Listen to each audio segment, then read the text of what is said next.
Hello, আজকে ১০টার সময় নাস্তা করতে এসে আমার সাথে কি ঘটলো দেখো।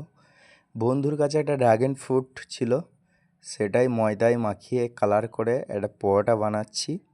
আর পরোটাটা আমার জন্যই বানাচ্ছি, খেয়ে দেখবো ওটা কেমন লাগছে। কালারটা খুব সুন্দর লাগছে, খেতে কেমন হবে জানি না। তো যাই হোক, নিজে হাতে বানাচ্ছি আর খেয়ে দেখবো এটা কেমন লাগছে।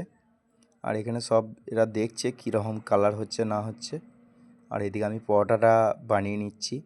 তো কালার খুব সুন্দর লাগছে, দেখতেও খুব সুন্দর লাগছে, খেতে কেমন হবে জানি না গো। আর এটা হচ্ছে ড্রাগনের ফল দিয়েই বানিয়েছি। এটা ছিল বন্ধুর কাছে, ওটাই ময়দার সাথে অ্যাড করেছি, দিয়ে মাখিয়ে করেছি।